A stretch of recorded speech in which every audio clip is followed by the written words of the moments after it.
KTN. Tukiangazia sasa taarifa inayofungamana na uhuru wa vyombo vya habari ni kwamba katika moja ya ukandamizaji mbaya na kutisha zaidi dhidi ya uhuru wa vyombo vya habari katika ukanda wa Afrika Mashariki, jeshi la Uganda limeagiza kufungwa kwa vyombo vikuu huru vya habari nchini humo, NTV Uganda na Daily Monitor, vyote vinavyomilikiwa na kampuni ya Nation Media Group, kampuni kubwa zaidi ya vyombo vya habari huru Afrika Mashariki yenye makao yake nchini Kenya. Agizo hilo lilitolewa na mkuu wa majeshi ya ulinzi nchini humo, Jenerali Muhoozi Kainerugaba. Mwanawe wa Rais Yoweri Museveni lilitangaza kuwa vituo hivyo havitafunguliwa tena bila kibali chake binafsi. Mwanahabari wetu Francis Ontomwa na taarifa zaidi. Mapema alfajiri ya Jumapili, Waganda walikumbana na hali ya kushangaza baada ya baadhi ya vyombo vyao vya habari vinavyoaminika zaidi kusitishwa hewani. Jeshi la Uganda lilivamia na kufunga NTV Uganda, Daily Monitor, Spark TV, KFM na Dembe FM, mashirika ya habari yanayomilikiwa na Nation Media Group ya Kenya.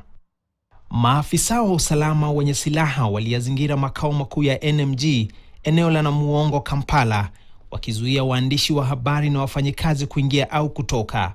Kufikia saa 11 alfajiri, NTV Uganda ilikuwa tayari imesitishwa. NMG Uganda inaajiri zaidi ya wafanyikazi 500.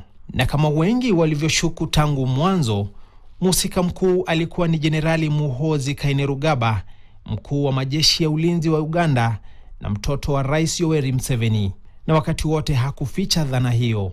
Kupitia mfululizo wa jumbe mitandaoni, Muhoozi alitangaza wazi, na ninamnukuu, NTV na Daily Monitor zimefungwa kabisa, mwisho wa nukuu.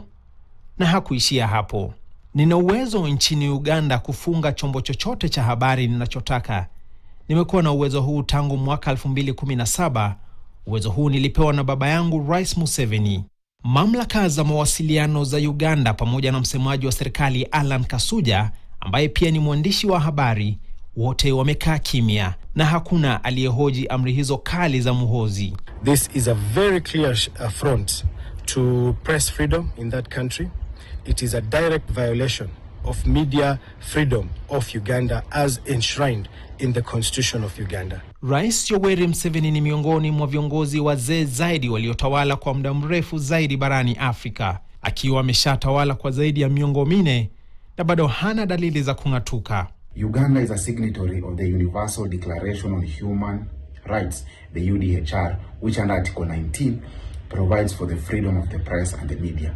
Uganda has equally signed the ICCPR, which is the International Covenant on Civil and Political Rights. Under Article 21, of course, of that charter, it provides for the freedom of the press. Jenerali Muhoozi, anayetajwa kuwa mrithi mtarajiwa wa Rais Museveni, katika wiki za hivi karibuni amekuwa akikosoa taarifa za NMG ambazo zimekuwa zikihoji hatua zake za kisiasa.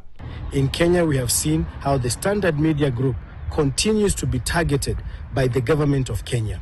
And we are telling these regional leaders that as East Africans, we will not allow our press to be silenced. We will not allow our press to be muzzled. And at any point in time, we will not allow an affront to press freedom in East Africa.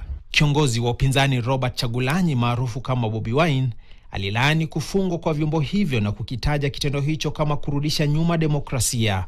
Mnamo Oktoba mwaka 2022, Jenerali Muhoozi alizua mvutano wa kidiplomasia kati ya Uganda na Kenya baada ya kutishia kuiteka Nairobi, akidai ingemchukua wiki 2 tu kufanya hivyo, ikafuatiwa na babake kuiomba radhi Kenya.